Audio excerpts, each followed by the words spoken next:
recurso de revisión, ¿no? Dentro del Código de Consumo. Que opera, ¿no?, el recurso de revisión en el caso de los procedimientos sumarísimos, ¿no? Dentro del procedimiento en materia de protección al consumidor, que es una cosa muy compleja, ¿no? Cómo es que la norma, que es el Código de Consumo, regula la protección al consumidor, ¿no? Entonces, habría que hacernos una primera pregunta. A ver, vamos a hacer un experimento. No sé si se me escucha bien, sin el micro, atrás. ¿Sí? ¿Te podemos presidir el micro? Ah, ya, mejor aún. Ya, sí, mejor. No se preocupen, no, estamos calculando el paso. Bien. Lo están filmando ahí para salir de este guapo. Ya, bien. Estamos conversando acerca del recurso de revisión en el contexto, ¿ya?, del régimen o del diseño, ¿ya?, de cómo funciona la protección al consumidor. ¿Ya? Entonces acá habría que preguntarnos, en primer lugar, ¿por qué hay un régimen de protección al consumidor? ¿No es cierto? ¿Por qué? Porque tenemos que proteger al consumidor. Porque muchas veces opera en una situación de diferencias o desequilibrios con el proveedor de los bienes y servicios. ¿No es cierto? Por ejemplo, yo voy a comprar un bien a una tienda por departamento. Yo voy a Ripley, voy a, por ejemplo, a Oeschling y me compro un bien, me compro ropa, me compro un electrodoméstico, me compro un juguete. ¿Ya? Y ahí lo que vamos a encontrar, ¿no?, es una suerte de desequilibrio derivada de lo que se llama simetría informativa. ¿Qué significa esto? ¿No? De que hay una diferencia entre aquello que conoce el consumidor y aquello que conoce el proveedor. ¿Correcto? El consumidor conoce por partes o de manera sesgada, ¿ya?, qué es lo que el proveedor le está proporcionando. Entonces, ¿qué es lo que pasa? En esa situación de asimetría informativa necesita que el proveedor le proporcione dicha información, o que en todo caso el ordenamiento jurídico proteja al consumidor de aquellas dificultades que provienen de la falta del conocimiento del bien o el servicio. Eso se llama asimetría informativa. En principio esto se corrige dentro del mercado de varias maneras, ¿no? A través del sistema de precios, porque claro, yo voy conociendo los precios, ¿ya?, cómo funcionan estos, ¿ya?, y tengo una idea de la calidad de los bienes y servicios. Por ejemplo, ustedes van a comprar un disco pirata, no lo hagan, ¿ah?, estoy poniendo un ejemplo hipotético, ¿ya?, y el disco pirata les va a cobrar 3 soles, ¿no? Y ustedes preguntan si ese disco es original, saben que no lo es. ¿Cómo saben que no es original? Por el precio, porque un disco original les va a costar bastante más, ¿no? Síganme en ese razonamiento. La diferencia entre el disco original y el disco pirata es una diferencia bastante amplia. Entonces, el disco me lo venden a 3 soles, 4 soles, yo sé perfectamente que es un disco pirata, ¿no? Entonces, el precio me informa. También me informa el etiquetado, ¿no? O sea, yo voy al supermercado, cojo el bien y digo, ah, interesante, este bien tiene determinados ingredientes, este bien tiene determinada fecha de vencimiento, ¿ya? Este bien está producido por la empresa tal, ¿ya? Entonces, a mí me informa muchísimo el etiquetado. Además, hay normas jurídicas específicas sobre la materia del etiquetado. O, por ejemplo, la publicidad, ¿no? La publicidad nos informa muchísimo acerca de los bienes y servicios. Pero resulta que todo esto no es suficiente, ¿ya? Van a darse situaciones, ¿no?, en las cuales efectivamente nos vamos a encontrar frente a un supuesto o a supuestos en donde hay esta simetría informativa, donde entonces el sistema de protección del consumidor tiene que actuar, ¿ya? El sistema de protección al consumidor tiene varias características. Primero, tiene una raigambre constitucional, ¿no es cierto? ¿No? Vamos a encontrarla ¿dónde? En la Constitución, ¿no? Con la Constitución habla acerca de los derechos de los consumidores y usuarios, ¿no? Acerca de la salud y la seguridad, y esto es recogido por el Código de Consumo, ¿no? Esto lo van a encontrar en el artículo 65 de la Constitución, ¿no es cierto? Ahí lo van a encontrar, claramente.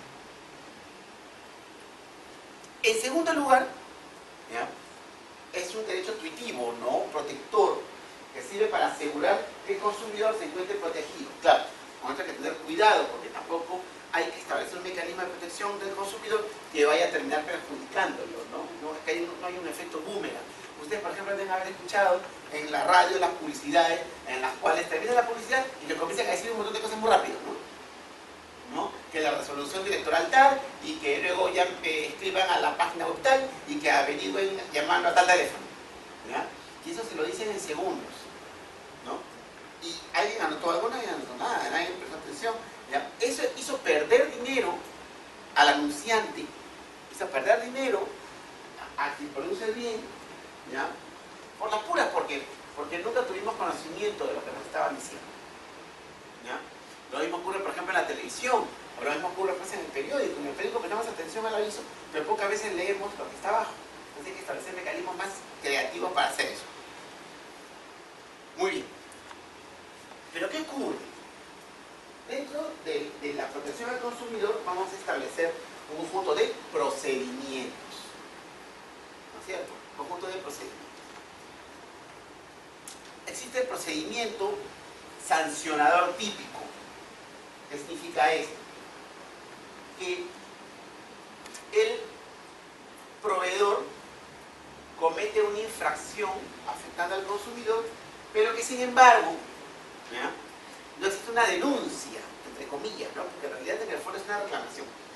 No es que alguien haya denunciado, sino que la Comisión de Protección al Consumidor tiene conocimiento de la comisión de la infracción y como resultado de eso inicia el procedimiento administrativo sancionador.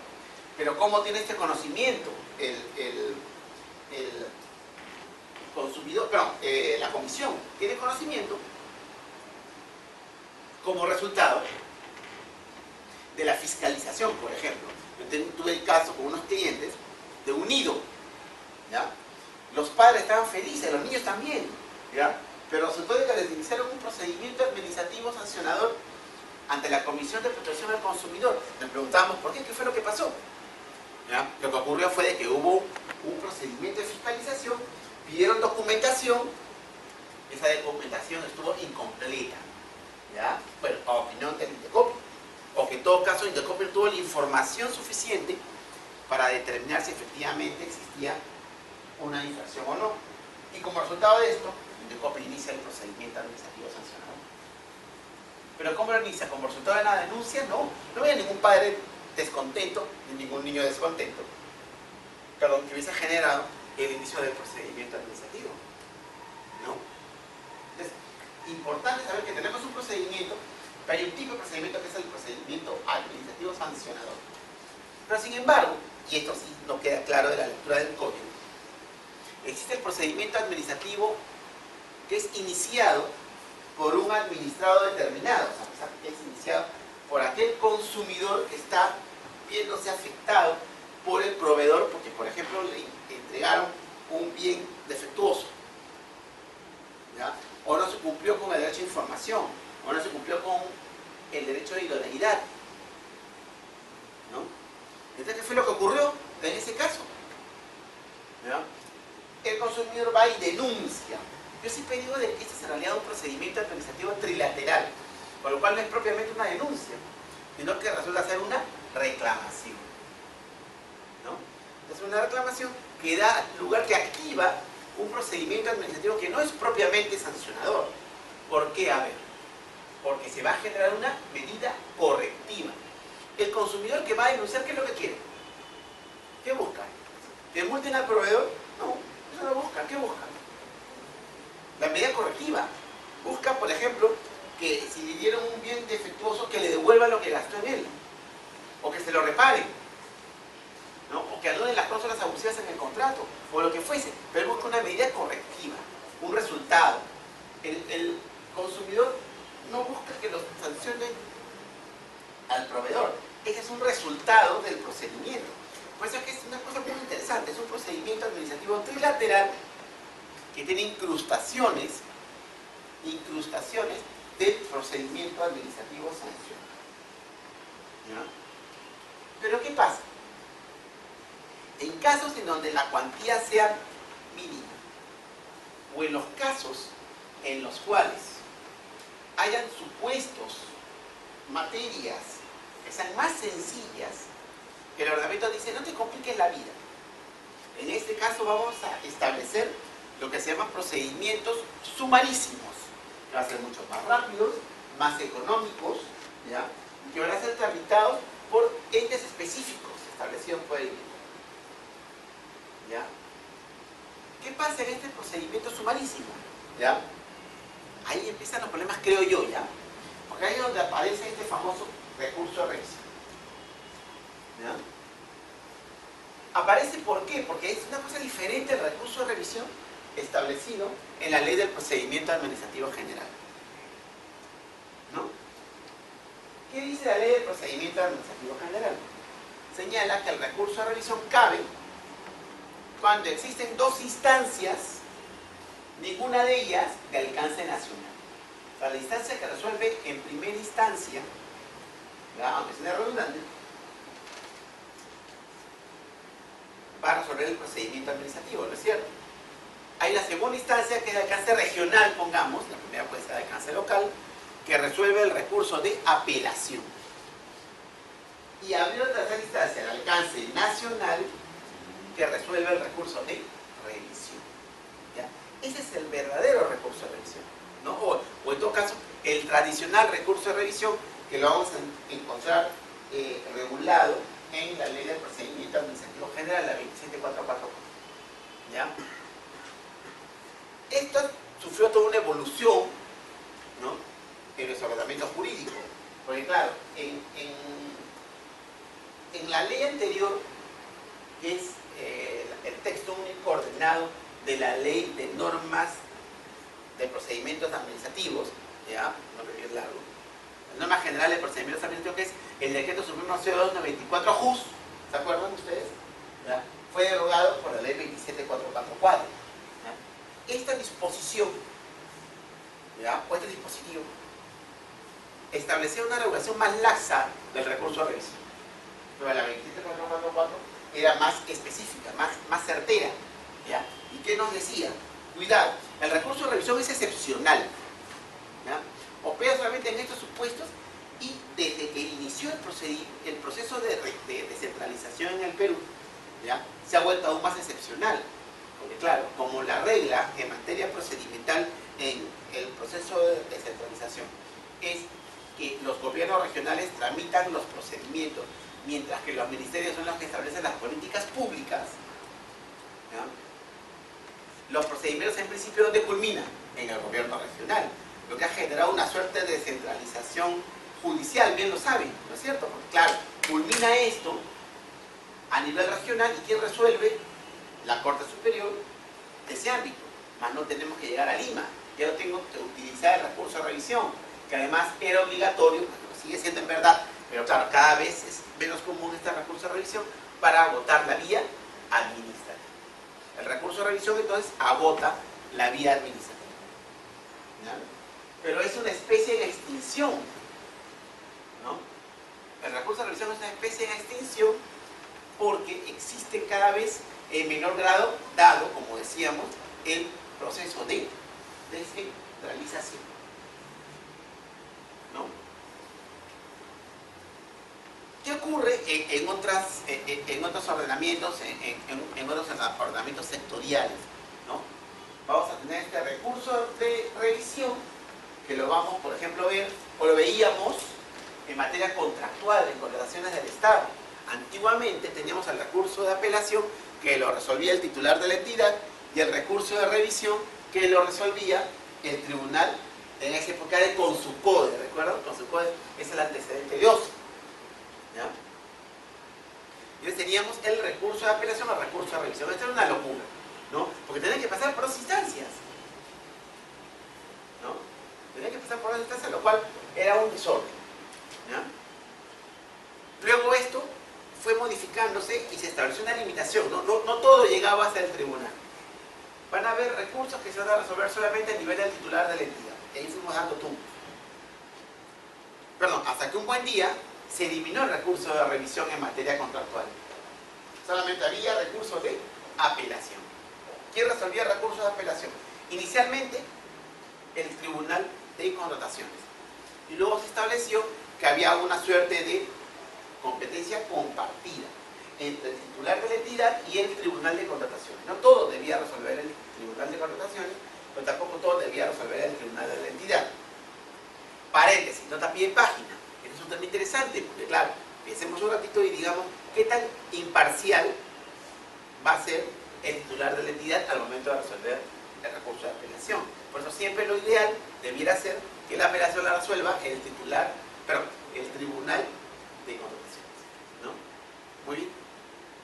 Entonces acá tenemos un tema también importante a analizar. Y así vamos a ver en el ordenamiento diversos casos de recurso de revisión. Pero ¿cómo funciona en el caso que nos atañe el día de hoy en materia de protección al consumidor dentro del procedimiento administrativo sumarísimo, ¿no? Acá vamos a tener dos instancias, ¿no? Por un lado la apelación y por otro lado la revisión, ¿no? Lo cual nos puede generar algunos inconvenientes, ¿no? Yo he conversado con gente de Ilecopi de este tema en su momento, ¿no?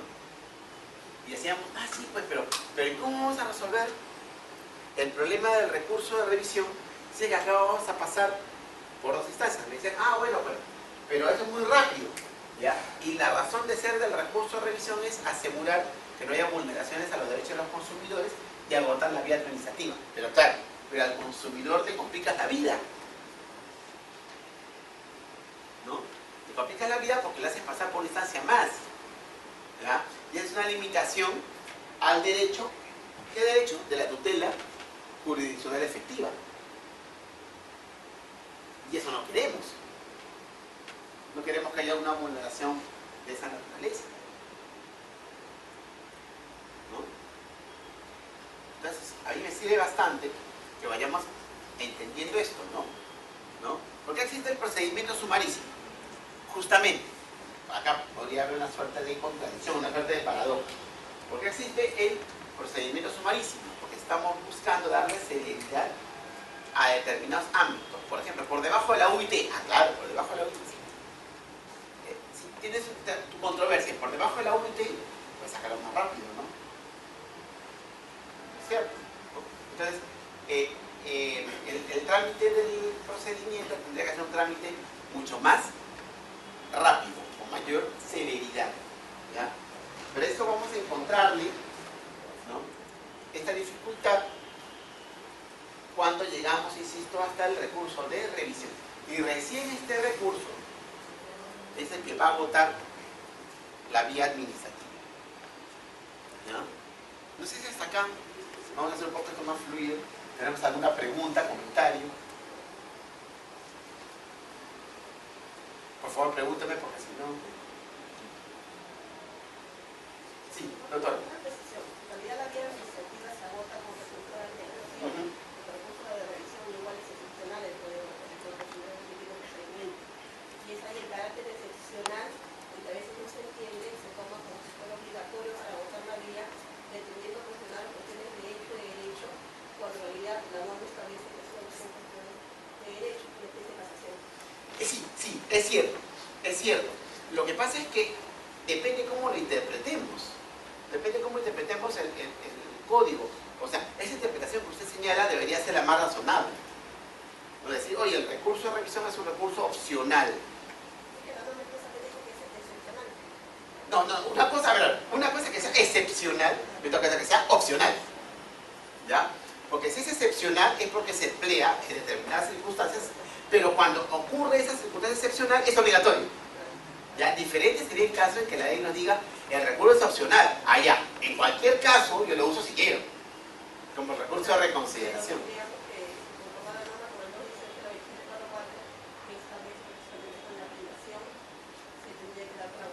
Ahí está el problema. Ese recurso de revisión no es igual al recurso de revisión de la 2744, como decíamos temprano. Yo quisiera interpretar como usted, ¿eh? Yo quisiera que esa fuera la interpretación, ¿ya? Pero Intecopi no está interpretando así, ¿eh? Intecopi genera error porque cuando se quiere la resolución de segunda instancia, no le interesa eso. O sea, no le dice que con la resolución se agotó la guía, ni siquiera cuestionar las funciones solas, si tiene derecho, tendría que interponer recurso de revisión, si no venir directamente al Poder Judicial. Sino que muchas veces incluso la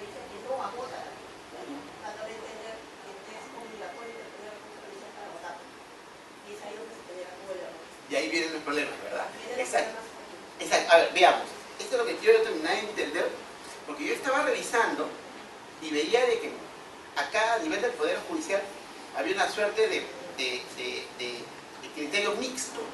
En algunos casos se interpretaba, ¿ya?, que el recurso de apelación agotaba la vía, y en otros casos se interpretaba que no. O sea, si yo me iba al recurso de apelación, presentaba el recurso de apelación, me resolvían en contra, me iba directamente al Poder Judicial, el Poder Judicial me iba a declarar procedente, no necesariamente. Pero han habido casos en que no.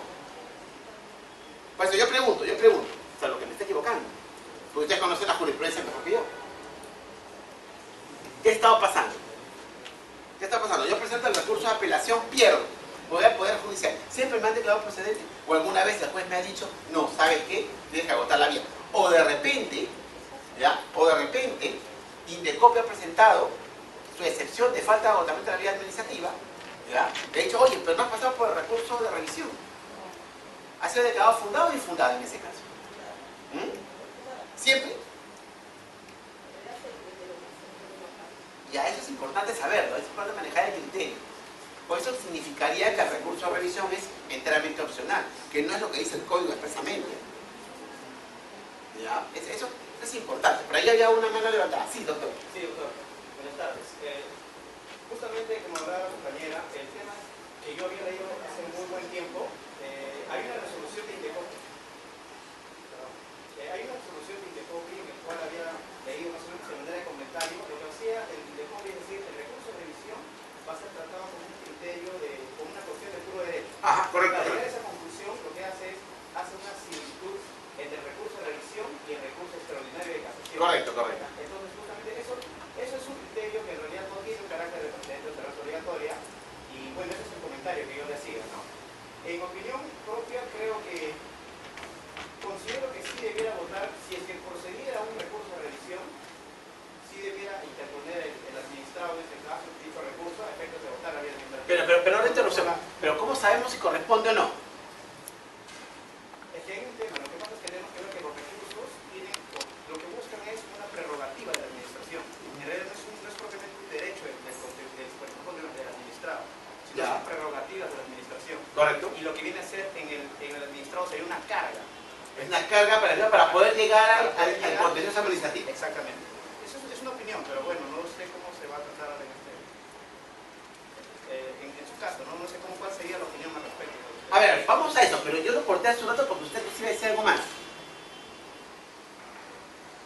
No, era el comentario. Era eso. Sí.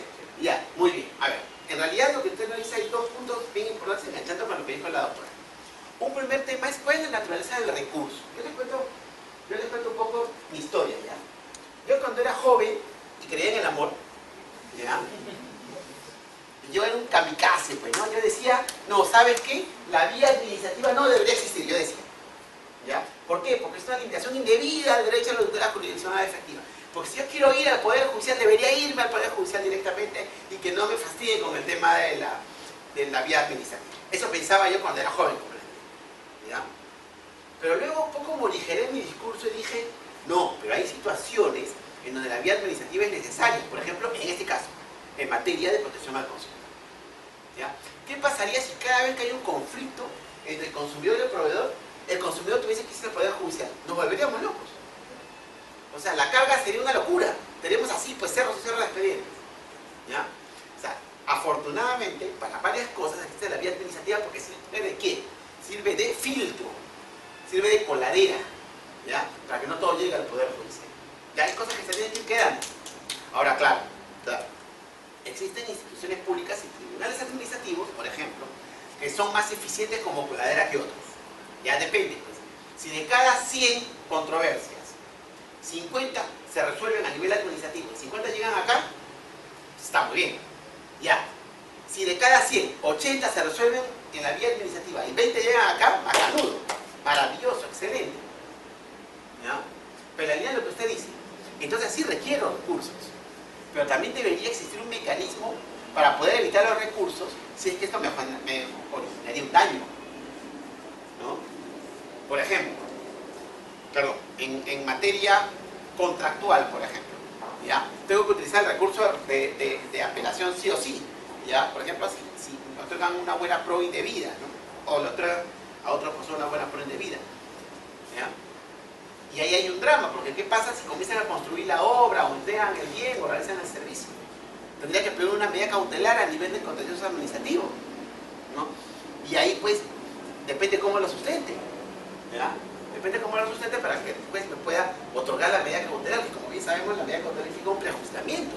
O sea, que parezca que tengo razón para empezar, ¿ya? Lo cual es complicado de demostrar en materia contractual, sobre todo, porque es muy técnico, ¿no? Es muy técnico. Ya, pues, en ese caso, en materia contractual, el recurso se puede convertir en un escollo, pues, ¿no? Se puede convertir en un escollo. Yo pregunto, ya, si me otorgan mal la medida cautelar, ¿por qué no puedo pasar directamente al Poder Judicial? Y me van a contestar, es que espérate, pues, es que el recurso de revisión, perdón, el recurso de apelación te va a salir como un filtro, ¿no? Te va a salir como un filtro. Entonces, en esa línea de lo que ustedes señalan, ¿no? ¿Qué tan eficiente está haciendo este filtro? ¿Está siendo realmente eficiente? ¿Ya? Pregunta 1. ¿Es obligatorio recurrir al recurso de apelación? Sí, sí es obligatorio. ¿Ya? En principio sí. ¿Hay forma de evitarlo? Debería. ¿Ya?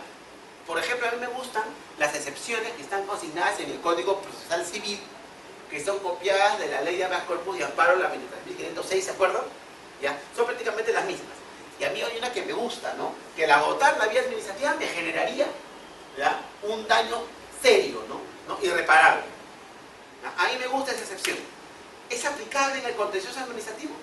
No. ¿No? Dense cuenta las excepciones en materia de contencioso administrativo para agotar la vía administrativa. Son 4. Y ninguna aplicable a lo que estamos conversando. Salvo en materia pensionaria. En materia pensionaria se puede irme. Pues la materia pensionaria es muy puntual, pues. ¿Ya? Acá no aplica. En lo que estamos conversando. ¿Ya?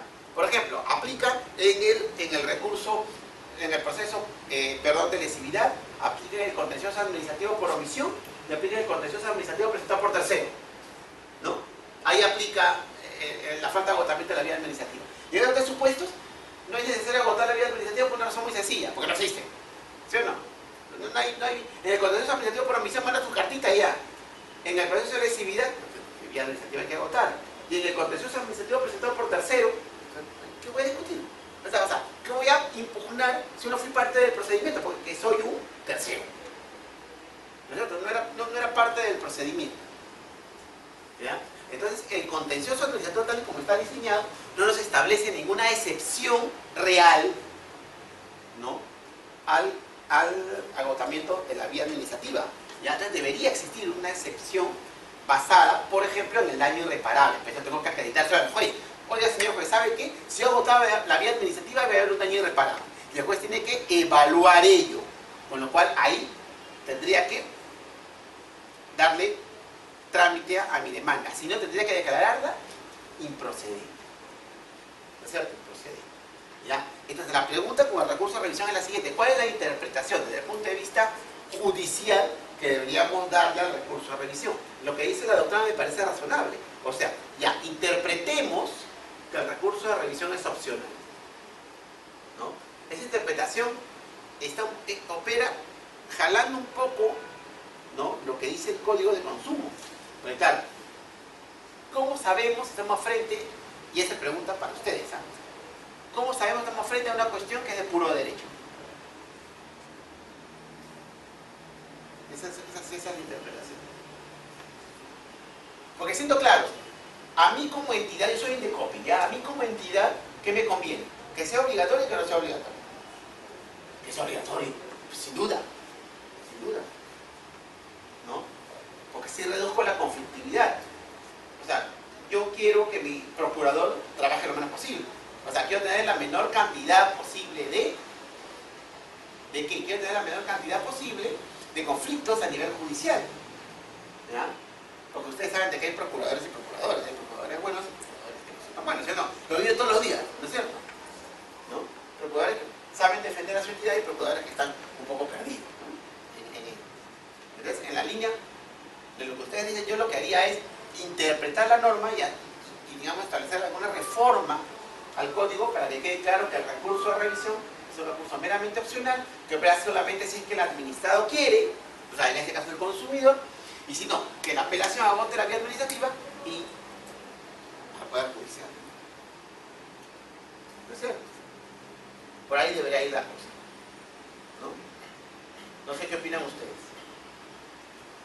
No, porque no quiero hablar tanto yo, quiero también escuchar sus... Que sea opcional, como usted propone, pero y dejando eso de que solamente si se quiere cuestionar aspectos de puro derecho, o ya quitaríamos... No, claro, solamente en el caso de aspecto de derecho que funcione como una especie de casación.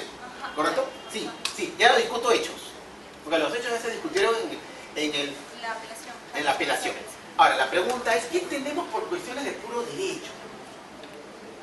Yo la vez pregunté, la vez pasada en una clase, también con jueces, en una conferencia, ¿ya? Y habían opiniones divergentes, ¿sabes?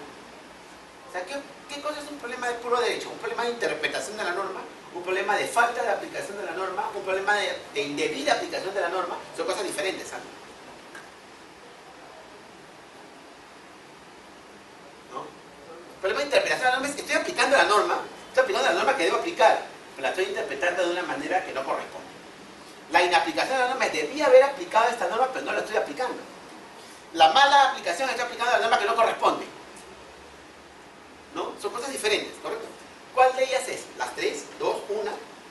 Las tres, ¿verdad? ¿No? En el caso del recurso de casación, ¿cómo opera? ¿Operan las tres? ¿Una? ¿Dos? Recuerden que el recurso de casación, en la evolución que ha tenido, ¿te acuerdan que antes se llamaba recurso de nulidad? ¿Ya? Antes del Código Procesal Civil, ¿ya? En épocas así un poco más...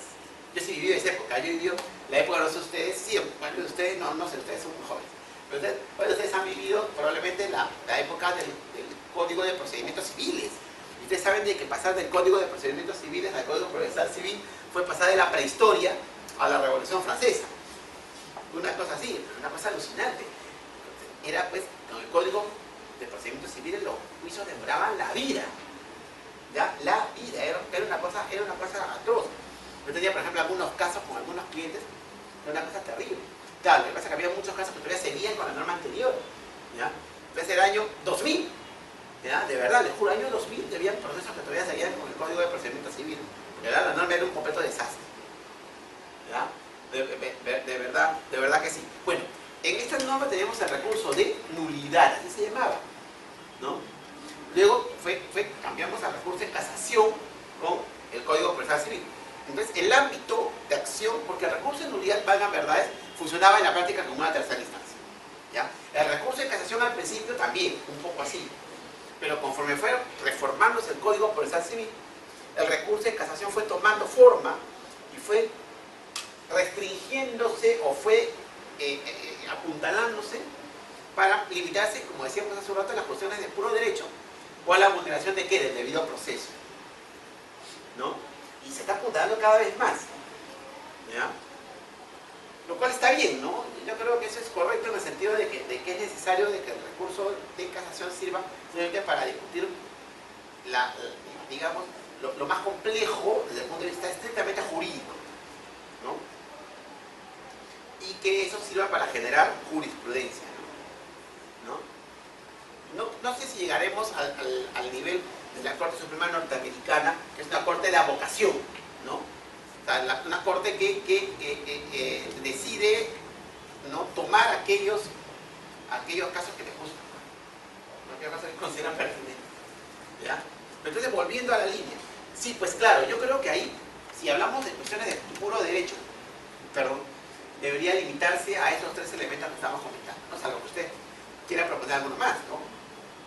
Va a haber la interpretación de la norma, la falta de aplicación de la norma o la indebida aplicación de la norma. ¿Hay algún elemento adicional que creen ustedes? El código habla de la explicación de la Perdón. El código habla de la explicación de la Oh, sí, que está dentro de la aplicación de la norma, ¿no? Porque el precedente de Indecopi es un P entonces Q, ¿no? Equivale a una norma, ¿no? Y acuérdense ustedes de que el Indecopi ha emitido un conjunto importante de precedentes, ¿no? Y sector de materia de protección al consumidor, sin duda, ¿no? Es una de las materias en que más precedentes se ha emitido, sí. Y en ese sentido se podría decir que también podríamos aumentar diciendo que el apartamiento de un precedente o observancia obligatoria administrativo, podríamos decir también que eso puede ser una causal para interponer un recurso de revisión. Sí, claro. Sí, claro, como dice la doctora, está en la norma, sí. Claro, está. Perdón. Ya, a ver, va de nuevo. En el nivel administrativo también está presente el distinguishing. Ustedes saben lo que es el distinguishing, ¿no? A ver, ¿en qué consiste? Yo soy la autoridad administrativa, la autoridad judicial, y tengo que aplicar el precedente, ¿correcto? Estoy obligado a aplicar el precedente. Pero luego digo, espérate, el precedente es un P, entonces Q. Y este caso que estoy viendo no cuadra en el P. O sea, no cuadra en el supuesto de hecho. ¿Ya? No cuadra en el antecedente. La lógica, un P entonces Q es una inferencia, ¿no es cierto? ¿No? El P es el antecedente, el Q es el consecuente. En el mundo del derecho, ¿de qué hablamos? De supuesto de hecho y de consecuencia jurídica. Los tributaristas son más complicados, ¿no? Los tributaristas hablan de hipótesis de incidencia, ¿sí o no? ¿No? ¿Han visto temas tributarios también, sí o no? Hipótesis de incidencia y mandato, ¿no? Así les llama los tributaristas, nos complican aún más. Ya, quedémonos en el supuesto de hecho, consecuencia jurídica. Yo, juez, o yo, autoridad administrativa, voy a decir, no, espérate un ratito, yo no estoy dentro del supuesto de hecho. Yo hago mi distinguishing, digo, este supuesto es diferente, ¿ya?, al supuesto del precedente. Mi supuesto, o sea, el caso que yo estoy viendo, mi expediente, que estoy acá en mi expediente, ¿ya?, el supuesto es diferente. Entonces no lo puedo aplicar el precedente porque yo, obviamente, tengo que motivarlo y explicar por qué el supuesto de hecho es diferente. Eso se llama distinguishing. Muy utilizado en el ámbito administrativo, pero más utilizado, en verdad, en el ámbito judicial. Más utilizado. En el ámbito administrativo más se respetan los precedentes. En el ámbito judicial hay a veces que ustedes ven el apartamiento. Yo siempre pongo el ejemplo del famoso presidente Huatuco, ¿no?, en materia laboral, ¿ya?, en donde muchos jueces han dicho, no señor, yo no aplico el precedente, aplico mi distinguishing, ¿ya? Ahora hay que reconocer que algunas veces lo han aplicado bien y otras no lo han aplicado tan bien. También eso es cierto, ¿no? Pero con eso hay que tener bastante cuidado. La línea de lo que usted nos dice, sí, pues, o sea, el precedente es obligatorio, pero sí me puedo apartar, siempre y cuando lo sustente vía el distinguishing, ¿ya? Me puedo equivocar, pero ahí estoy creando derecho, ¿no? ¿Cierto? ¿Qué más? A ver, ¿qué más preguntas?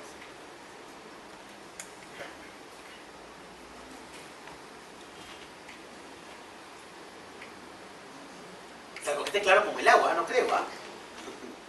Deben haber más cuestiones.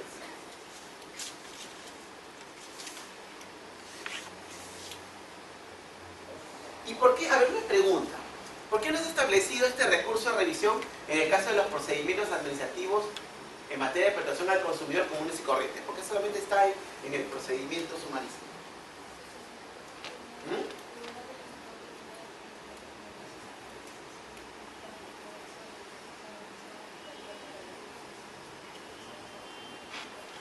Ah, de acuerdo, pero ¿por qué en los procedimientos comunes y corrientes, por ejemplo, yo me compro un carro, ¿ya? Y efectivamente tengo problemas con el auto y, por ejemplo, por el monto del auto no está dentro del procedimiento sumarísimo, sino dentro del procedimiento tradicional, ¿no? Entonces, eso me lleva a la comisión, y luego me lleva al tribunal. Ahí no hay recurso de revisión. Hay primera instancia y apelación, y se acabó.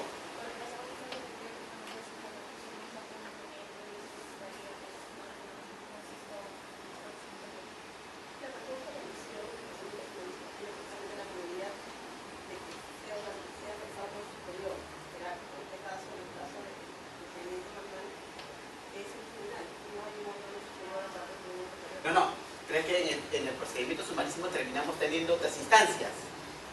Ahí está el problema.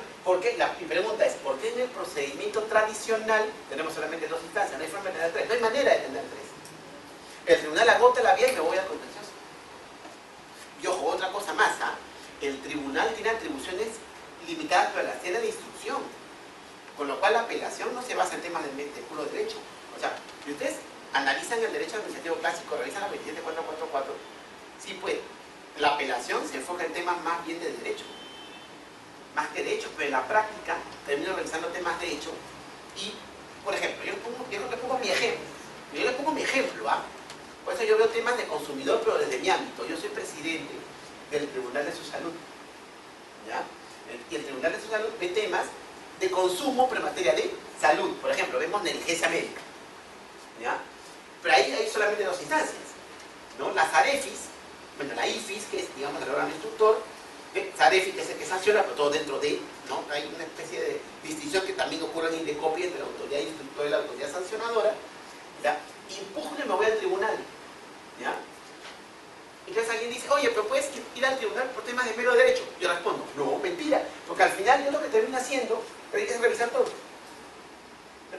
cuestiones de hecho también.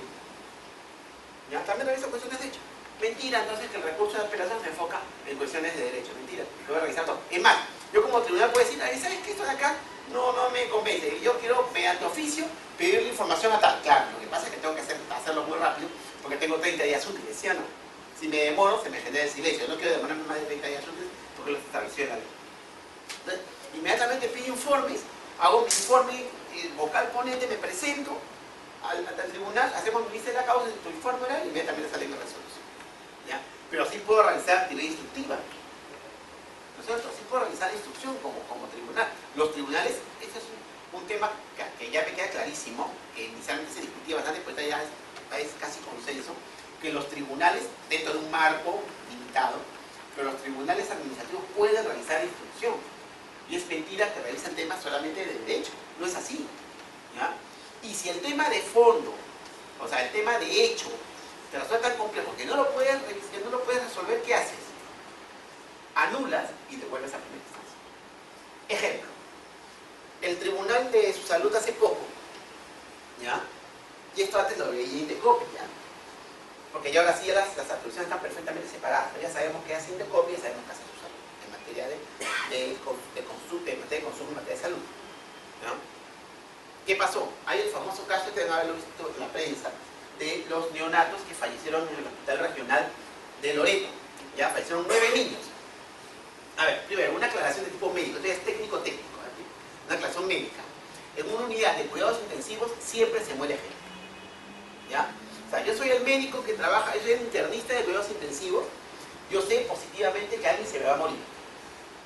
¿Ya? Olvídense, esa es la realidad concreta. ¿Cuántos se me mueren? Ah, ya, depende de tu estadística. Ojo, ahí está. Y ahí está el detalle. Por ejemplo, yo tengo mi UCI neonatal, o mi unidad de neonatología dentro de UCI. Hay veces en que la unidad de neonatología tiene una UCI, o la UCI tiene dentro una unidad de neonatología, depende. ¿Ya? Supongamos que tengo en el Hospital Regional de Loreto era la unidad de neonatología de UCI, ¿no? Entonces, yo tengo una estadística, yo sé que dentro de UCI hay neonatos que se me van a morir, yo lo sé. Hay niños que no van a sobrevivir 2 días, 3 días, 1 semana, 2, no sé. ¿Ya? Yo tengo una estadística. Por ejemplo, tengo una estadística del 10%, una estadística del 20%, una estadística del 30%. Pero si de repente esa estadística salta al 50%, algo está mal. ¿Ya? Algo está mal. ¿Ya? ¿Y por qué saltó esa estadística? Porque hubo una negligencia médica. A ver, por ejemplo, dentro de la UCI no había ningún pediatra, todos eran médicos generales. ¡Ay, tenemos un problema! Porque además de repente ni siquiera tendría que tener un pediatra, debería tener un neonatólogo, ¿no es cierto? Que es una especialidad, una subespecialidad dentro de la especialidad de pediatría. Tal como en el mundo del derecho hay subespecialidades, estamos frente a una subespecialidad, ¿no es cierto? Entonces el contencioso administrativo, temas de mercado. Es una subespecialidad. Bueno, los médicos también tienen subespecialidades. ¿Y qué debería pasar en el caso de los médicos? También tengo que saber de la subespecialidad. Debería ser un pediatra especializado en neonatología. No era el caso, no había. Punto en contra. Pero hay otro tema. Todos los niños llegaron, ¿ya? Con las mamás anémicas. Todos los niños nacieron prematuros. En varios casos no se hizo el debido control durante la gestación. Y eso podría ser un punto a favor. Pues eso quiere decir que el porcentaje de responsabilidad no sería 100%, podría ser 80%, 70%, 60%. ¿Yo tribunal podría determinar eso? No, porque no me da el tiempo. ¿Ya? Y resulta que yo tribunal determino que en primera instancia no se ha hecho el análisis debido. O sea, yo tribunal no estoy diciendo si sí o si no, cuidado. Yo no estoy diciendo que no hubo infracción, ni tampoco estoy diciendo que la hubo. Lo que estoy diciendo es, oye, esa déficit, o sea, en primera instancia, revisa de nuevo, haz el análisis como debe ser, haz tu análisis estadístico, haz tu análisis médico, haz tu análisis técnico, y dime de quién, porcentajes, dime de quién es la responsabilidad. ¿Es responsabilidad de los médicos? Sin duda, ¿ya? ¿Pero cuánto? ¿50%, 40%, 30%, 80%, 70%? ¿O es responsabilidad de las madres también? ¿O del padre? Cuidado, ¿no? O sea, tuviste un brinco, un salto, se morían 2 niños, 3 niños cada mes, pero de repente en un mes murieron 9. O sea, algo anda mal, sin duda. Para esto, el hospital hicieron inversión y todo, y el hospital ahorita es una clínica, es una cosa maravillosa. Parece porque era un desastre, porque claro, tenía que quedar bien, ¿no? ¿Ya? Entonces, este razonamiento es sumamente importante, ¿ya? Porque tengo que discutir a nivel de segunda instancia también temas de hechos. Y si a mí no me quedan claros los hechos, o sea, porque hecho. ¿Hubo negligencia de los padres? No sé, no quedó claro. ¿Hubo una negligencia de la clínica? Sin duda, pero ¿hasta dónde? ¿No? Dame la estadística, no me hagan la estadística. Yo quiero mi pastel, ¿no es cierto? O mi barras, ¿ya? Yo, mi diagrama que me diga. Ahora, eso no lo veía en mi sala, lo veía en otra sala. Yo me metí a esa sala de metiche, ¿ya? Pues son 3 salas, son 9 vocales, 3 salas cada una. En mi sala ve temas de seguro, ¿no? Seguro de salud. Otra sala es la que ve el tema de la negligencia médica. A mí me hubiese gustado ver el tema de la negligencia médica, me parece más bacán. Pero la otra sala veía el tema de negligencia médica, pero igual metía mi cuchara, ¿ya? Conversaba con ellos y todo, ¿no? Me pedían consejos, ¿no? Y además, como soy el presidente, me meto en todo, ¿no? No me meto en todas las cosas. Y bonito, el tema es muy bonito, pero ustedes analicen, se van a dar cuenta, ¿no? Eso antes lo veía Indecopi. Antiguamente lo veía Indecopi. Y en temas médicos del Estado, porque Indecopi se quería hacer de lado, porque decía, no, acá hay una relación de consumo. ¿No? Acá hay una relación más bien de tipo administrativo, y ahí no me meto. Lo puede dar controvertido, ¿no? Por eso es importante que sean trasladadas las funciones a su salud. Donde ahí sí vemos todo, ¿no? Públicos, privados, ¿no? IAFAS, perdón, las IAFAS son las entidades que manejan fondos, IAFAS públicas y IAFAS privadas, ¿no? Vemos desde EPS y empresas de seguros que hacen seguro de salud hasta la IAFAS naval, la IAFAS militar, la IAFAS de la FAB, E-Salud, que también es la IAFAS, etc. ¿Saben que los temas por ejemplo, la relación de consumo de personas aseguradas, digamos, el plan público, de salud público, aún en esa situación en la que estas personas aseguradas tienen una relación de consumo con esa entidad, también hay una relación? Ni siquiera yo me preocupo si es relación de consumo. Yo sé que es una relación de prestación del servicio de salud y automáticamente hay competencia social. Ya ni me preocupa hacer relación de consumo. Ya no analizo hacer. O sea, yo creo que sí es una relación de consumo, pero ya no lo analizo.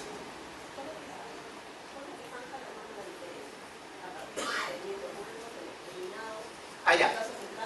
Hay un decreto supremo que es el que determina el corte, ¿no? Dice, a partir de este momento, todas aquellas controversias en materia de salud las va a ver tu salud. De acá para allá, todas las materias las va a ver Indecopi. ¿Ya? Es un decreto supremo emitido el año pasado. Les digo ahorita, se emitió en julio, agosto. Ahora, yo les confieso que yo no estaba de acuerdo, ¿no? Yo decía de que la competencia debía corresponder a la salud automáticamente, que Indecopi debía remitir desde que salió la ley todos sus expedientes a su salud. Pero no, Indecopi está culminando con todos los expedientes en materia de salud y su salud ha visto todos los expedientes desde el momento que salió el decreto supremo. ¿Cuál es su problema? Claro. Nosotros, el tribunal, decíamos, no, nosotros queremos que se interprete de otra manera, pero no nos hicieron caso. Ahora, claro, la gente me dice, oye, pero tú estás loco, estás jugando en contra, porque vas a tener más expedientes. A mí no me importaba, yo lo que quería es que todas las expedientes se resuelvan bien. Eso, ¿no? Es importante. Entonces, en esa línea, como les digo, o sea, a veces, o sea, yo digo, en la apelación se ve cuestiones de puro derecho, y no es cierto. Vamos a, queramos o no, vamos a terminar viendo cuestiones también de interpretación de medios probatorios, también cuestiones de interpretación de hechos, la relación entre el derecho y el medio probatorio, probó o no. Pero todo el rollo de la teoría probatoria no es un tema de puro derecho, ¿correcto? Pero sí lo vamos a terminar entendiendo de esta manera. Bien. Los administrados muchas veces, bueno, lo que se ve es que muchas veces interponen el recurso de revisión alegando supuestamente cuestiones de derecho, pero al final el tribunal les dice es procedente tu recurso porque se basó en cuestiones de ética, ¿no? Lo cual está bien, pero también se ha visto otros casos donde el tribunal le dice el asunto A sí versó sobre cuestiones de derecho netamente y por lo tanto es declarado infundado, pero el asunto B se basó sobre cuestiones de hecho, entonces eso es improcedente. Cuando el administrado viene acá a cuestionar esa decisión del tribunal, acá el Poder Judicial le dice, le confirma al tribunal del Indecopi y le dice el extremo que tú declaraste infundado, ¿no? Si lo considera, le dice está bien, ¿no? La cuestión de derecho estuvo bien analizada por la comisión, por lo tanto no hay error. Pero la cuestión de hecho ya quedó consentida. Ah, no, pero es que la prestación de derecho no fue consentida porque lo que ha pasado ha sido declarado improcedente el recurso. Claro, pero Pero ahí se suspende el plazo, o sea. eso es lo que no sé, ese es un problema que se está generando acá a nivel. No, ahí la cosa está bien claro, ¿ah? O sea. Pero yo le comento porque se está generando ese problema. Esas cuestiones de hecho vienen y se declaran improcedentes acá. Y entonces el administrado se queda en el aire. Claro, porque interpuso el recurso de revisión, se declaran improcedentes, no importa. Igual a partir de ese momento comienza a correr el plazo para el contencioso. Ay, ese debería ser claro, esa es la interpretación. No, esa es la interpretación. No, olvídense, ahí está interpretando mal, cuidado. Sí, esa es la interpretación. Sí, porque me declaro improcedente acá y el fondo de acá, ¿sí o no? Ya, entonces yo estoy impugnando judicialmente la improcedencia de acá y el fondo de acá. Gracias al tribunal, el Poder Judicial va a decir, no, improcedente es, oye, pero te estoy impugnando la improcedencia. Finalmente estoy impugnando el resultado, o sea, aquello de lo cual me declaraban improcedente. No imaginen ustedes, entonces, yo presento mi recurso, ya, se resuelve la apelación, presento mi recurso de revisión, me lo declaran improcedente, yo no puedo al Poder Judicial. Imagínense, sería gravísimo. Sí, es un problema que se está generando. No, sería gravísimo. Ya, no, buen punto. Eso no debería ser.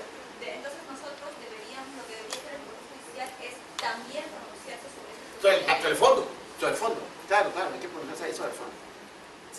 Bien, yo les agradezco muchísimo porque ya la hora es una tirana.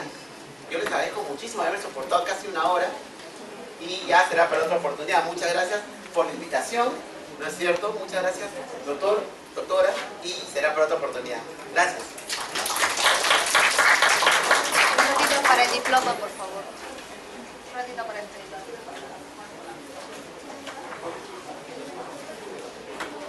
A nombre del señor presidente de la Corte Superior de Justicia de Lima y el presidente de la Comisión de Capacitación en el área contencioso administrativa, tengo el agrado de dar este certificado por su participación como expositor el día de hoy sobre un tema que al menos veo en sus rostros y se ha motivado, y eso es lo importante de este tipo de eventos, para que esa motivación sea muchas veces vista al ver los casos que tenemos allá. Así que, doctor Cristian Napoli, agradezco su participación el día de hoy. Me complace entregar este servicio. Muchas gracias.